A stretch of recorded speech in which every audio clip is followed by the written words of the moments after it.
If you were raised with this parenting mentality like I was, you probably have said a time or two, "Don't do as do as I say," or "because I'm the parent," and maybe even "because I said so."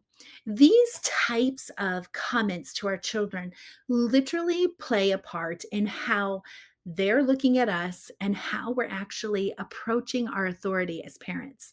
Now, what you may not realize is that there is a structure to a Christian family. There is authority, there is obedience, there's habits, and there's relationships. All of these things play a role in what you would like to have happen inside your home that will give you happier households. The big question is this: how are Christian parents like us, who are arming ourselves against the influences of this world, how do we influence our kids to carry our faith into adulthood?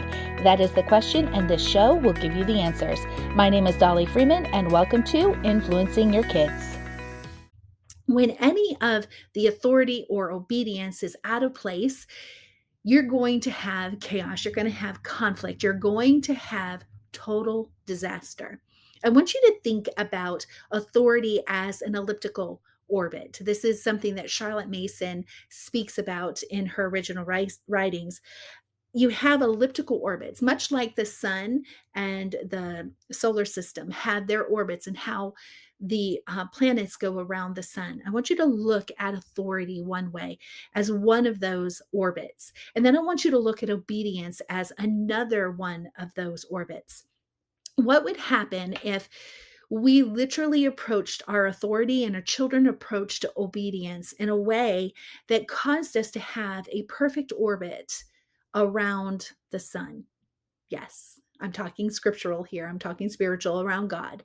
If we could have this perfectly aligned orbit where we stay in the track that was designed for us, and then we have, I'm probably not going to be able to do this right, but we have two orbits going and no collisions, no conflict, no friction going on. They're moving perfectly in their orbits.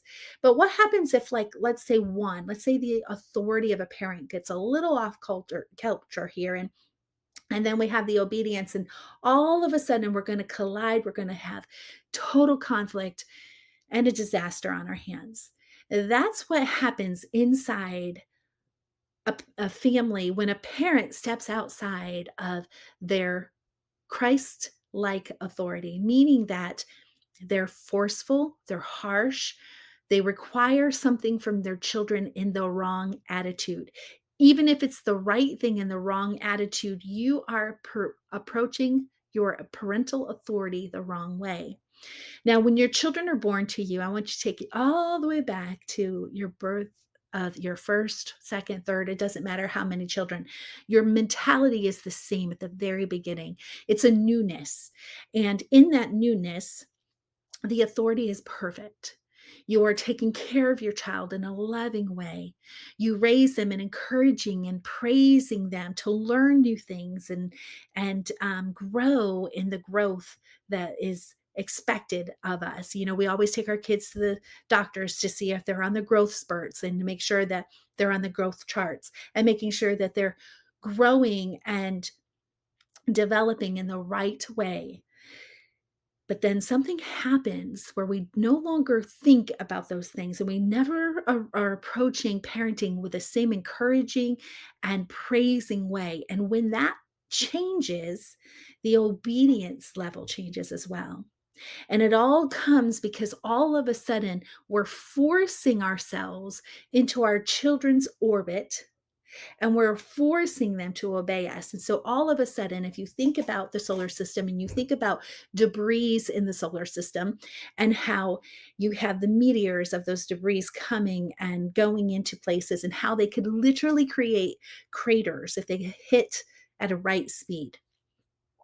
That is what the force of an parent's authority looks like if we're forcing our children into an orbit that we want them to do rather than let that be willing obedience.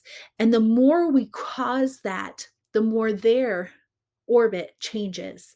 And we are going to collide constantly, causing more and more damage, causing more and more conflict, causing things to arise that shouldn't be there.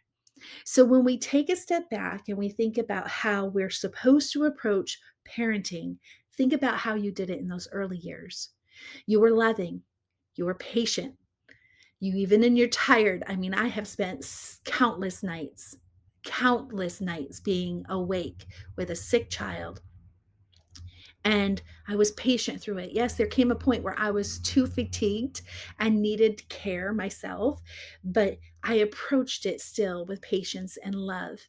I made sure my children had what they needed. I encouraged and praised them all along the way. But something switches in us that makes us believe that we shouldn't still approach